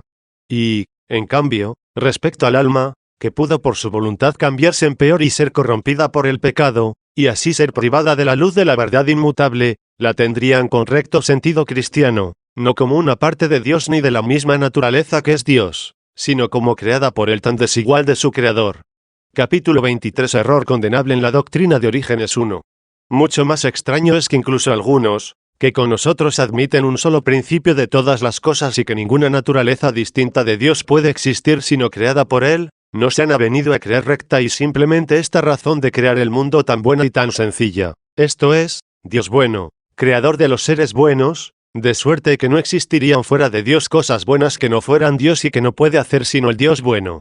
Dicen que las almas, que no son parte de Dios, sino hechas por Dios, pecaron apartándose del Creador, y que descendiendo por diversas etapas, según la diversidad de los pecados, desde los cielos a la tierra, merecieron diversos cuerpos como prisiones.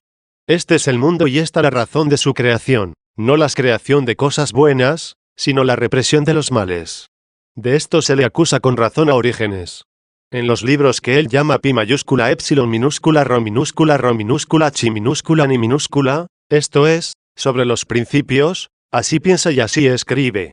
Me maravilla más de lo que se puede decir, que un hombre tan docto y ejercitado en las letras eclesiásticas no parara mientes en primer lugar en cuán contrario es a la idea de tan gran autoridad de esta escritura, que añade después de cada obra, y vio Dios que era bueno, y, terminadas ya todas, concluye, y vio Dios todo lo que había hecho, y era muy bueno. 36. Con ello quiso dar a entender que no había otra razón para crear el mundo sino que un Dios bueno ha hecho las cosas buenas.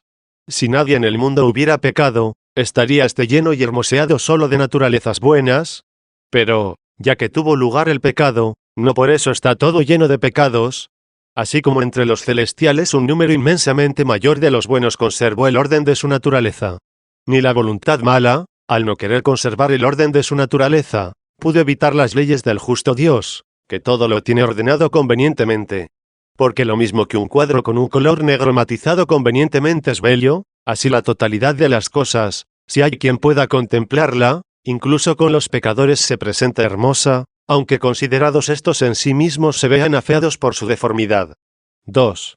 También debió ver Orígenes, y cuantos piensan así, que si esta opinión fuera verdadera, el mundo ha sido hecho para que las almas, según los méritos de sus pecados, reciban los cuerpos donde sean encerradas para ser castigadas como en una prisión, cuerpos más elevados y ligeros, las que menos habían pecado, y más bajos y más pesados las que habían pecado más. Y los demonios, los seres más detestables, con más razón que los hombres malos, recibirían cuerpos terrenos, como lo más bajo y pesado que existe. Ahora bien, para que entendiéramos que los merecimientos de las almas no habían de medirse por la cualidad de los cuerpos, el demonio, que es el peor de todos, recibió un cuerpo aéreo, y, en cambio, el hombre, aunque al presente malo, pero de una malicia mucho menor y ligera, y ciertamente antes del pecado, recibió un cuerpo de barro.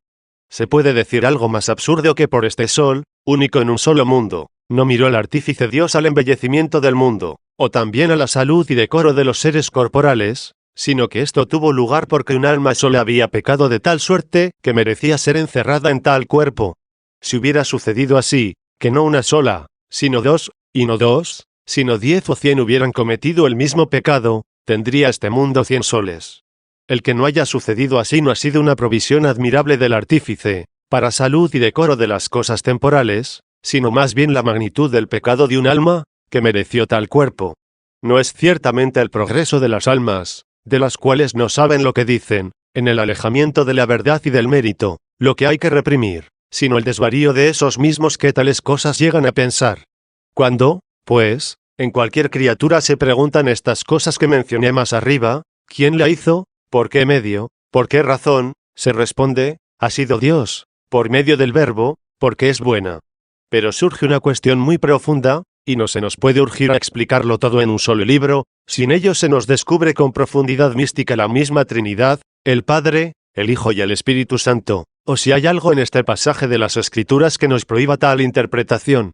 Capítulo 24 sobre la Trinidad Divina, que ha dejado en todas sus obras huellas que la manifiestan. Creemos, sostenemos y predicamos con fidelidad que el Padre engendró al Verbo, esto es, la sabiduría, mediante la cual se hizo todo, Hijo unigénito, uno al uno, el eterno al coeterno, el soberanamente bueno al igualmente bueno.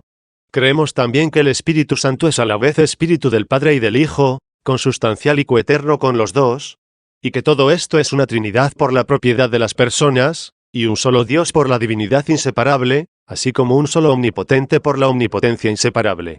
De tal modo, sin embargo, que, si se pregunta por cada uno de ellos, debe contestarse que cada uno de ellos es Dios y omnipotente, y si se pregunta por los tres juntamente, la contestación es que no hay tres dioses o tres omnipotentes, sino un solo Dios omnipotente. Tal es allí en los tres la unidad inseparable, que quiso manifestarse de esta suerte. Otra cuestión es si el Espíritu Santo del Padre bueno y del Hijo bueno, como es común a ambos, podría llamarse rectamente bondad de ambos, sobre lo cual no me atrevo a expresar una opinión temeraria. Sin embargo, no tendría inconveniente en llamarlo santidad de ambos, no como cualidad de los dos, sino como siendo él también sustancia y la tercera persona de la Trinidad.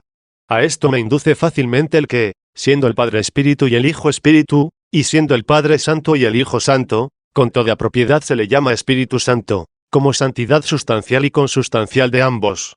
Pero, si la bondad divina no es otra cosa que la santidad, no es audacia presuntuosa, sino auténtica solicitud racional el pensar que en las obras de Dios, por cierto modo secreto de hablar, destinado a ejercitar nuestra atención, se nos insinúa la misma Trinidad en la triple cuestión de quién hizo a cada criatura, por qué medio y por qué. En efecto, el Padre del Verbo es el que dijo, que exista. Lo que existió en virtud de esa palabra, sin duda que fue hecho por el Verbo. Y en lo que se añade, vio Dios que era bueno, se da a entender claramente que Dios no hizo lo que se ha hecho por necesidad alguna para remediar su indigencia, sino solo por su bondad, es decir, porque ello era bueno, y se dice esto, después de hecho, para indicar que la cosa hecha conviene a la bondad a causa de la cual se hizo. Si esta bondad se toma con razón por el Espíritu Santo, se nos manifiesta toda la Trinidad en sus obras. De ahí procede el origen, la forma y la felicidad de la ciudad santa, constituida en las alturas por los santos ángeles. Si se pregunta de dónde procede, decimos que Dios la fundó. Si porque es sabia, porque está iluminada por Dios. Si porque es feliz, porque goza de Dios. Subsistiendo en él, tiene su forma. Contemplándolo, tiene su luz. Uniéndose a él, tiene su gozo. Existe, ve, ama. Prospera en la eternidad de Dios, brilla en la verdad de Dios, se goza en la bondad de Dios. Capítulo 25. División en tres partes de toda la filosofía en cuanto se me alcanza. De ahí viene la división que los filósofos han hecho de la filosofía en tres partes. Mejor aún, pudieron ellos advertir que estaba dividida en tres partes, no lo determinaron ellos así, sino más bien así lo encontraron. Una parte se llamaría física, otra, lógica, y la tercera, ética. Los nombres latinos de estas partes han recibido en escritos de muchos los de natural, racional y moral. De ellas dimos un breve resumen en el libro octavo. No se sigue que estos filósofos en esas tres partes hayan pensado algo según el Dios de la Trinidad. Aunque se dice que Platón es el primero en descubrir y recomendar esta distribución, y que no hubo para él otro autor de las naturalezas sino Dios, ni otro dador de la inteligencia, ni otro inspirador del amor, que hace vivir bien y felizmente. Pero existe diversidad de opiniones cuando tenemos que tratar de la naturaleza de las cosas, del motivo de la búsqueda de la verdad, y del fin del bien a que debemos referir todo lo que hacemos. Pero al fin la atención de los defensores de estas opiniones se concentra en estas tres grandes y generales cuestiones. Así, siguiendo cada uno su parecer en cualquiera de ellas, y habiendo gran discrepancia de opiniones, nadie duda de que existe un motivo de la naturaleza, una forma de la ciencia, un sistema de vida.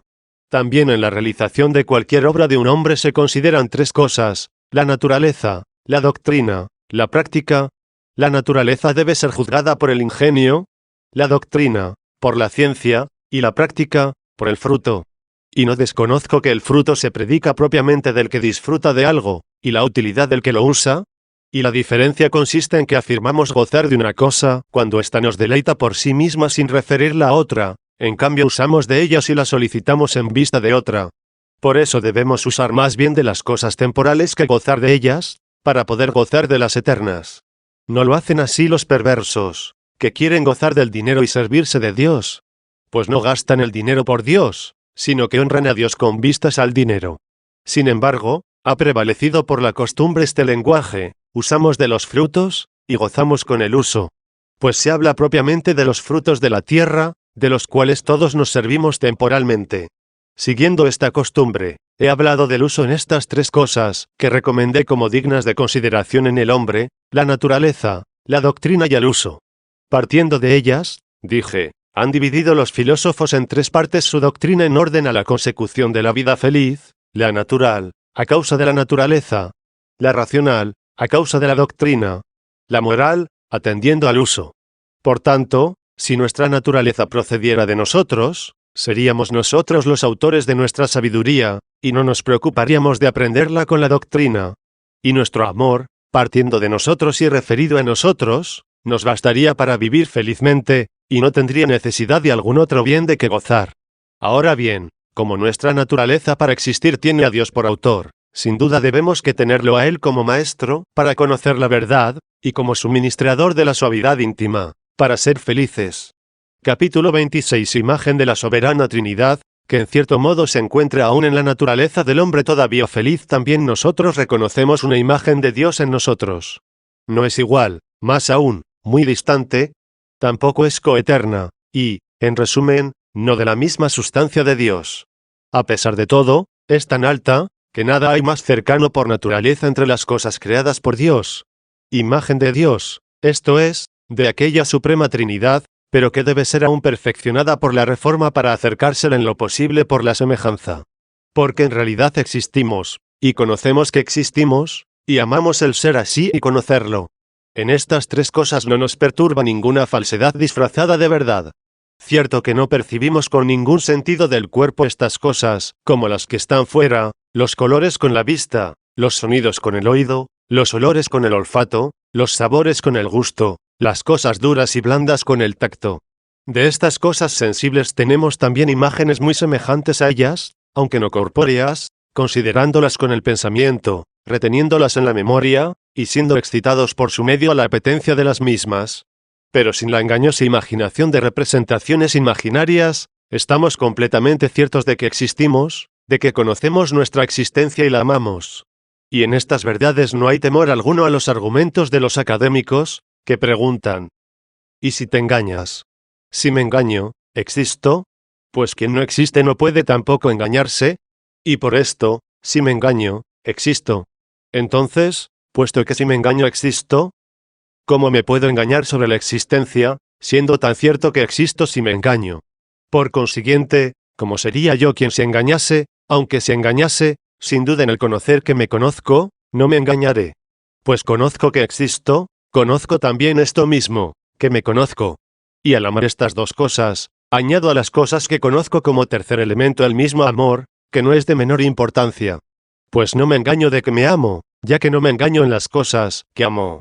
Aunque ellas fueran falsas, sería verdad que amo las cosas falsas.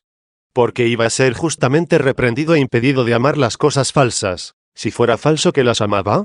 Ahora bien, siendo ellas verdaderas y ciertas, ¿quién puede dudar que el amor de las mismas, al ser amadas, es verdadero y cierto? Tan verdad es que no hay nadie que no quiera existir, como no existe nadie que no quiera ser feliz. ¿Y cómo puede querer ser feliz si no fuera nada? Capítulo 27. Esencia, ciencia y amor de una y otra uno. Tan agradable es por inclinación natural la existencia, que solo por esto ni aun los desgraciados quieren morir, y aun viéndose miserables, no anhelan desaparecer del mundo, sino que desaparezca su miseria. Supongamos que aquellos que se tienen a sí mismos por los más miserables lo son claramente, y son juzgados también como miserables, no solo por los sabios, que los tienen por necios, sino también por los que se juzgan a sí mismos felices, quienes los tienen por pobres e indigentes. Pues bien, si a estos se les ofrece la inmortalidad, en que viviera también la misma miseria, proponiéndoles o permanecer siempre en ella o dejar de vivir, saltarían ciertamente de gozo y preferirían vivir siempre así a dejar definitivamente la existencia. Testimonio de esto es su sentimiento bien conocido. Porque temen morir y prefieren vivir en ese infortunio antes que terminarlo con la muerte, sino porque tan claro aparece que la naturaleza rehúye la no existencia. Por eso, cuando saben que están próximos a la muerte, ansían como un gran beneficio que se les conceda la gracia de prolongar un poco más esa miseria y se les retrase la muerte. Bien claramente, pues, dan a indicar con qué gratitud aceptarían incluso esa inmortalidad en que no tuviera fin su indigencia. Pues que todos los animales, aun los irracionales, que no tienen la facultad de pensar, desde los monstruosos dragones hasta los diminutos gusanillos, no manifiestan que quieren vivir y por esto huyen de la muerte con todos los esfuerzos que pueden. ¿Y qué decir también de los árboles y de los arbustos? No teniendo sentido para evitar con movimientos exteriores su ruina, ¿no vemos cómo para lanzar al aire los extremos de sus renuevos, hunden profundamente sus raíces en la tierra para extraer el alimento y conservar así en cierto modo su existencia? Finalmente, los mismos cuerpos que no solo carecen de sentido, sino hasta de toda vida vegetal, se lanzan a la altura o descienden a lo profundo o se quedan como en medio, para conservar su existencia en el modo que pueden según su naturaleza. 2. Ahora bien, cuánto se ama el conocer y cómo le repugna a la naturaleza humana el ser engañada puede colegirse de que cualquiera prefiere estar sufriendo con la mente sana a estar alegre en la locura. Esta fuerte y admirable tendencia no se encuentra, fuera del hombre, en ningún animal, aunque algunos de ellos tengan un sentido de la vista mucho más agudo que nosotros para contemplar esta luz, pero no pueden llegar a aquella luz incorpórea, que esclarece en cierto modo nuestra mente para poder juzgar rectamente de todo esto. No obstante, aunque no tengan una ciencia propiamente, tienen los sentidos de los irracionales cierta semejanza de ciencia. Las demás cosas corporales se han llamado sensibles, no precisamente porque sienten, sino porque son sentidas. Así, en los arbustos existe algo semejante a los sentidos en cuanto se alimentan y se reproducen. Sin embargo, estos y otros seres corporales tienen sus causas latentes en la naturaleza. En cuanto a sus formas, con las que por su estructura contribuyen al embellecimiento de este mundo, las presentan a nuestros sentidos para ser percibidas, de suerte que parece como si quisieran hacerse conocer para compensar el conocimiento que ellos no tienen. Nosotros llegamos a conocer esto por el sentido del cuerpo, pero no podemos juzgar de ello con este sentido. Tenemos otro sentido del hombre interior mucho más excelente que ese, por el que percibimos lo justo y lo injusto. Lo justo, por su hermosura inteligible; lo injusto, por la privación de esa hermosura. Para poner en práctica este sentido, no presta ayuda alguna ni la agudeza de la pupila, ni los orificios de las orejas, ni las fosas nasales, ni la bóveda del paladar, ni tacto alguno corpóreo. En ese sentido estoy cierto de que existo y de que conozco, y en ese sentido amo esto, y estoy cierto de que lo amo. Capítulo 28. Debemos amar también el mismo amor con que amamos la existencia y el saber, para asemejarnos más a la Divina Trinidad. He dicho bastante ya, según parecía exigirlo el plan de la obra, sobre la existencia y el conocimiento, sobre el amor que les tenemos, y sobre la semejanza que, aunque lejana, se encuentra de ellos en otros seres inferiores.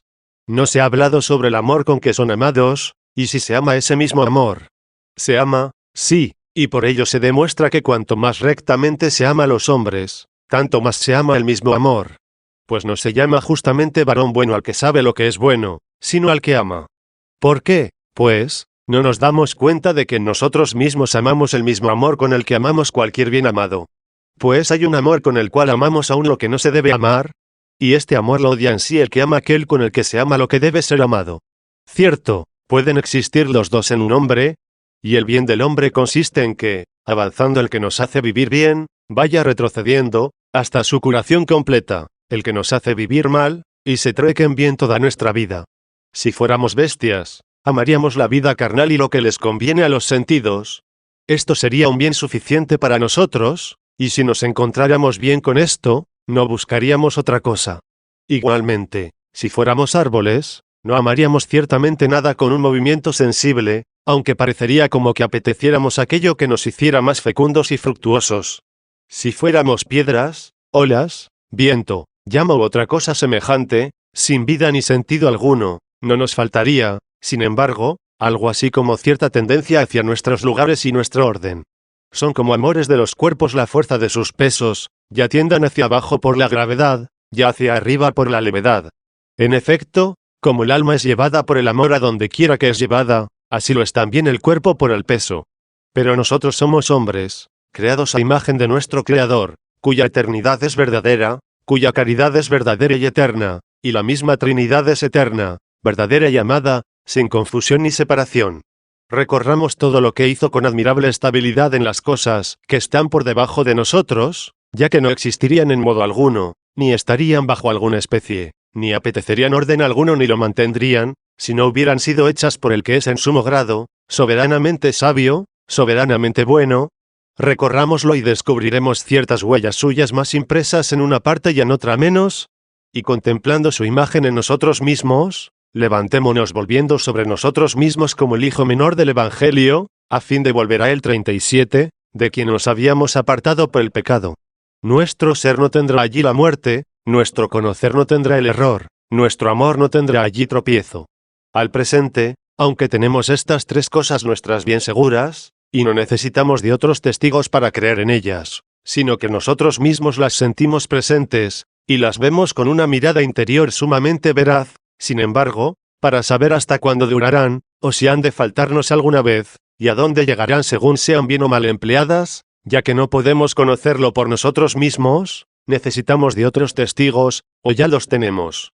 Y no hay lugar para tratar ahora, sino que se hará después con más diligencia, sobre la garantía que debe ofrecernos su fidelidad.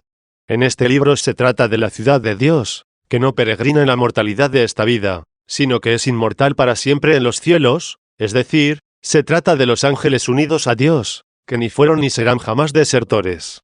Entre los cuales y los que abandonando la luz eterna se hicieron tinieblas, ya dijimos cómo Dios había establecido la división desde el principio. Vamos a terminar de explicar con su ayuda como podamos lo que hemos comenzado. Capítulo 29. La ciencia de los ángeles santos, por la cual conocieron a la Trinidad en su misma deidad y en la cual ven las causas de las obras en el arte del artífice antes que en las mismas obras. Los santos ángeles no conocen a Dios por los sonidos de las palabras, sino por la misma presencia de la verdad inmutable, es decir, por su Verbo unigénito. Y conocen al mismo Verbo y al Padre y al Espíritu Santo de ambos, y que ellos forman la Trinidad inseparable, y que cada una de las personas en ella es sustancial, y, sin embargo, todas no son tres dioses, sino un solo Dios. Y de tal modo lo conocen, que les es más claro a ellos esto que nosotros a nosotros mismos. Conocen también a la criatura mejor allí, es decir, en la sabiduría de Dios, como en el arte con que fue hecha, que en sí misma. Y por esto se conocen mejor allí a sí mismos que en sí mismos, aunque se conozcan también en sí mismos. Fueron hechos en realidad, y son diferentes del que los hizo. Allí, pues, como dijimos antes, se conocen como en un conocimiento diurno, y en sí mismos, como en un conocimiento vespertino. Existe una gran diferencia entre conocer algo en la razón según la cual fue hecho y el conocerla en sí mismo. Como es muy diferente el conocimiento de la rectitud de las líneas o la verdad de las figuras, cuando se ve con la inteligencia, que cuando se escriben en el polvo, y es muy diferente la justicia en la verdad inmutable de la justicia en el alma del justo. Lo mismo cabe decir de las demás cosas, el firmamento entre las aguas superiores e inferiores, que se llamó cielo, la reunión de las aguas hacia abajo, la desecación de la tierra, la formación de las plantas y de los árboles, la creación del sol, de la luna y de las estrellas, el haber sacado de las aguas los animales, es a saber, los pájaros, los peces, los monstruos marinos, y lo mismo los demás que andan o se arrastran sobre la tierra. Finalmente, el mismo hombre, que sobresale entre todas las cosas de la tierra. Todos estos seres los conocen los ángeles en el verbo de Dios, donde tienen sus causas y sus razones, según las que han sido hechas, permanentes e inmutables, y los conocen de diferente manera que en sí mismos, con un conocimiento más claro allí y aquí más oscuro, como el del arte y el de las obras. Al referirse estas obras a la alabanza y a la veneración del mismo Creador, parece como si surgiera una luz de amanecer en las mentes de los que las contemplan. Capítulo 30. Perfección del número 6. El primero, que es la suma de sus partes, se narra la realización de estas obras en 6 días para poner de relieve la perfección del número 6, repetido el mismo día 6 veces. No precisamente porque tuviera Dios necesidad de la duración de los tiempos, como si no pudiera crear a la vez todas las cosas, que con movimientos convenientes fueran cumpliendo después sus tiempos, sino porque por el número 6 queda significada la perfección de las obras. En efecto, el número 6 es el primero, que resulta de sus partes, esto es, de la sexta parte, la tercera y la mitad, que son 1, 2 y 3, cuya suma forma el total de 6. Se entiende por partes, al considerar los números de esta manera, las que se puede decir forman el número total, como la mitad, la tercera, la cuarta, y así sucesivamente. En efecto, 4, por ejemplo, si lo tomamos como parte del número 9, no se puede decir qué parte es. Se puede decir del 1 que es una novena parte, y del 3, que es la tercera.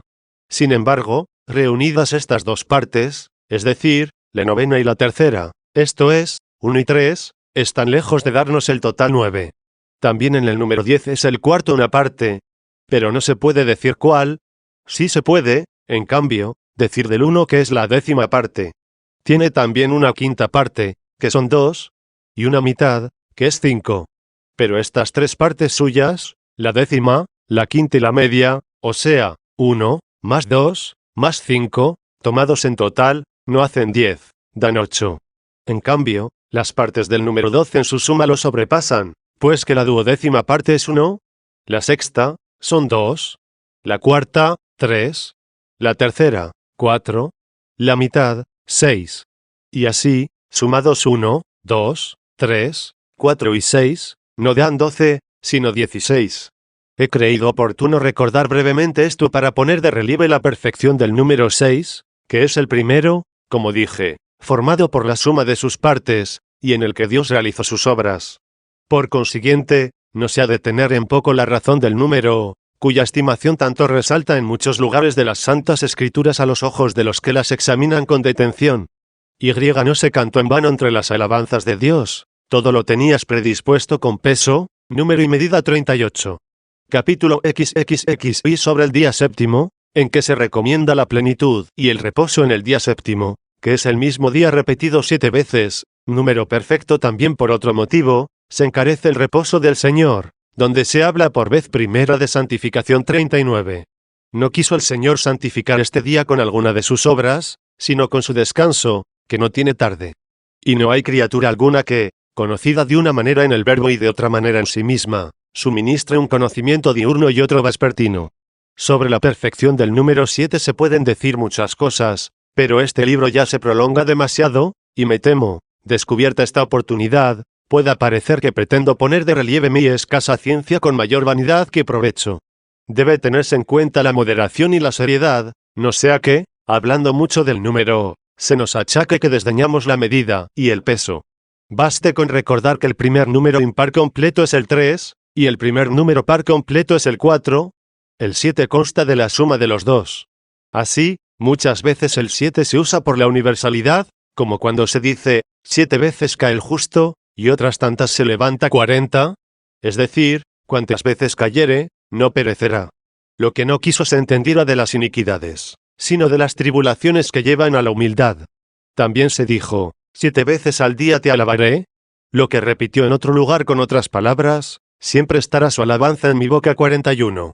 Hay muchos pasajes semejantes en los autores sagrados donde, como dije, suele usarse el número 7 para indicar la universalidad. Así, se significa muchas veces por el mismo número el Espíritu Santo, del cual dice el Señor, os enseñará toda la verdad 42. Allí está el reposo de Dios, en el cual se descansa en Dios. En efecto, en el todo, en la perfección plena, está el reposo, en la parte, el trabajo. Por eso nos esforzamos, mientras conocemos en parte. Cuando llegue lo que es perfecto, se desvanecerá lo que es en parte 43.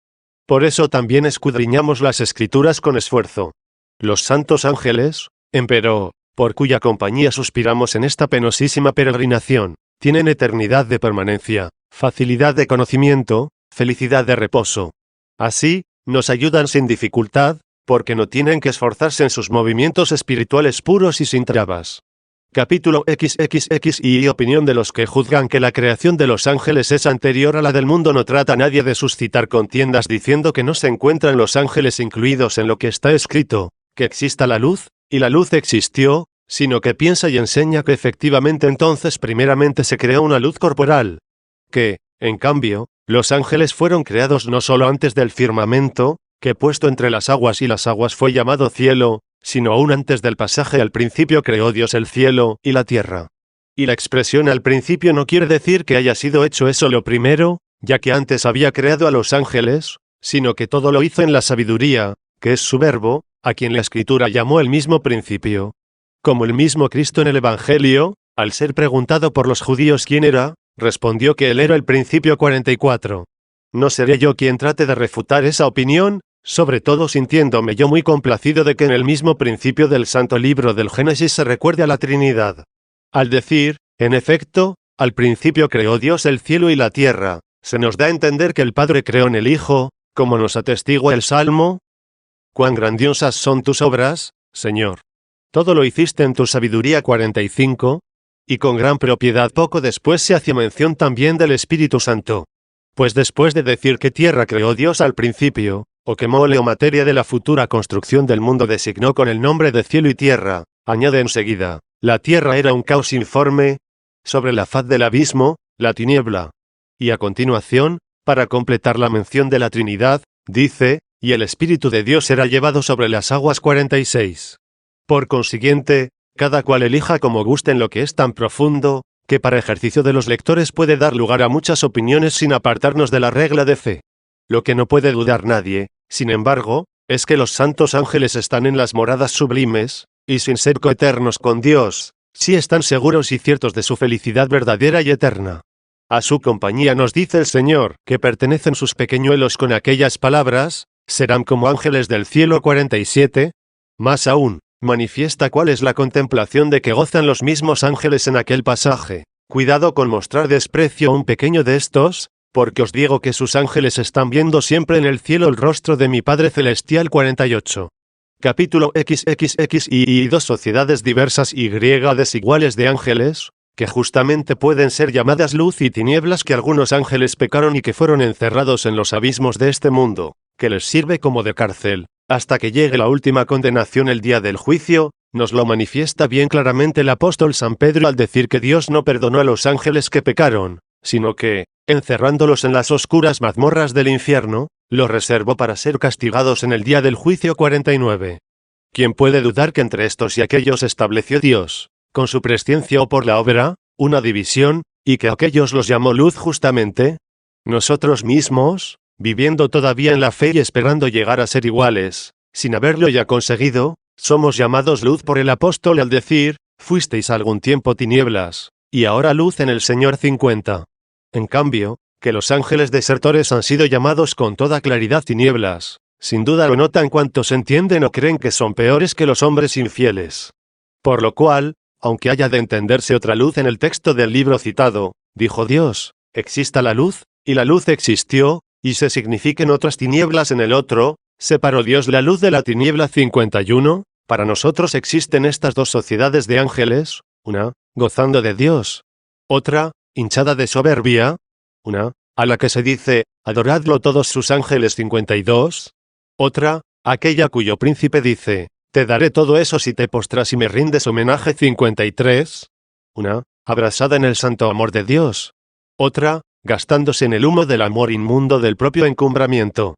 Y como está escrito, Dios se enfrenta con los arrogantes, pero concede gracia a los humildes. 54. ¿Habita aquella en los cielos de los cielos? Esta, arrojada de allí, anda alborotando en lo más bajo del cielo aéreo. ¿Vive aquella tranquila en la religión luminosa? Anda esta desasosegada en sus tenebrosas ansias. Aquella atenta a la insinuación de Dios, ayuda con clemencia y ejecuta la venganza con justicia. Esta, con soberbia se abrasa en ansias de dominar y hacer daño. Aquella, como ministro de la bondad divina, hace todo el bien que quiere. Esta se ve frenada por el poder de Dios para que no haga todo el mal que desea. Se burla aquella de esta, de suerte que aun contra su voluntad haga bien con sus persecuciones. Envidia esta a aquella al verla recoger a sus peregrinos. A estas dos sociedades de ángeles, pues, tan desiguales y contrarias entre sí, buena una por naturaleza y recta por voluntad, buena también la otra por naturaleza, pero perversa por su voluntad, las vemos significadas también en el Génesis con los nombres de luz y tinieblas. Y aunque el autor en este pasaje pudiera tener otra intención, no creo haya sido inútil la disquisición en torno a la oscuridad de esta sentencia, pues aunque no hayamos llegado a penetrar la intención del autor del libro, no nos hemos apartado de la regla de fe, que les es bien conocida a los fieles a través de otros pasajes de las Santas Escrituras, que tienen la misma autoridad. Pues aunque aquí se haya hecho mención de las obras corporales de Dios, tienen, sin duda, cierta semejanza con las espirituales, a las que se refiere el apóstol: todos vosotros sois hijos de la luz e hijos del día. No somos hijos de la noche ni de las tinieblas. 55. Si este es también el sentir del autor sagrado, nuestro intento ha llegado al éxito halagüeño del debate. Pues no se puede admitir fácilmente que un hombre de Dios, de sabiduría tan sublime y divina, y aún mejor, por quien hablaba el Espíritu de Dios, haya pasado por alto en modo alguno a los ángeles al enumerar las obras de Dios, que dice quedaron completas en el sexto día. Y esto, sea cual sea el sentido del pasaje, al principio creó Dios el cielo y la tierra. Ya al principio signifique que fue lo primero que hizo. Ya, como se entiende con más propiedad, al principio quiera decir que lo creó en su Hijo único el Verbo. En esas dos palabras, el cielo y la tierra, se designa la criatura universal, ya espiritual, ya corporal, como creemos más probable. Aunque también pueden entenderse las dos grandes partes del mundo en que se contienen todas las cosas que fueron creadas. De suerte que primero nos propone la totalidad, y luego va continuando con la exposición de sus partes según el número místico de los días. Capítulo XXX y V. La opinión de los que afirman que en la creación del firmamento se significa a los ángeles con el nombre de aguas separadas. Como algunos piensan que las aguas no fueron creadas, han creído algunos que por el nombre de aguas se han designado en cierto modo las muchedumbres de los ángeles, y que por esto se dijo, hágase el firmamento entre el agua y el agua. 56. Los ángeles estarían así sobre el firmamento, y por debajo, estas aguas visibles, o la multitud de ángeles malos, o el conjunto de los pueblos humanos. Si esto fuera así, no aparece allí donde fueron creados los ángeles, sino donde fueron separados.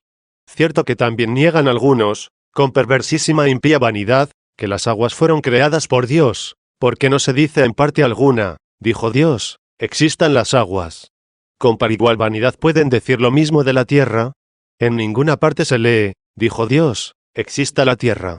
Aunque replican que está escrito, al principio creó Dios el cielo y la tierra. Pero entonces ahí está entendida el agua, pues en un solo nombre se abarcan ambas cosas.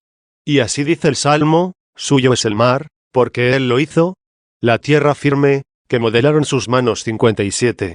Los que pretenden que bajo el nombre de las aguas, que están sobre los cielos, se quiere designar a los ángeles, se dejan llevar del peso de los elementos, y por ello piensan que la naturaleza fluida y grave de las aguas no pudo establecerse en los lugares superiores del mundo. A buen seguro que según esos argumentos, si ellos pudieran hacer al hombre, no le pondrían en la cabeza la pituita, que en griego se dice flegma, y que tiene el lugar de las aguas entre los elementos de nuestro cuerpo. Allí, en efecto, tiene su sede la flema, según la obra tan bien ordenada de Dios. Claro, tan absurdamente según la conjetura de los tales, que si no supiéramos esto y se dijera en este libro que Dios había colocado el humor fluido y líquido y, por tanto, pesado, en la parte más alta de todas las del cuerpo humano, no lo creerían de ningún modo estos críticos de los elementos. Y aun reconociendo la autoridad de la misma escritura, pensarían que allí se había de entender otra cosa. Pero si quisiéramos examinar y tratar atentamente cada una de las cosas que se contienen en ese libro divino sobre la constitución del mundo, habría que hablar mucho y nos sería preciso apartarnos sobremanera del plan de nuestra obra. Y ya hemos tratado lo que nos ha parecido suficiente sobre estas dos sociedades de ángeles diversas y contrarias entre sí, en las cuales se acumulan ciertos principios de las dos ciudades, aun en las cosas humanas. De ellas tengo determinado hablar a continuación. Cerremos definitivamente este libro.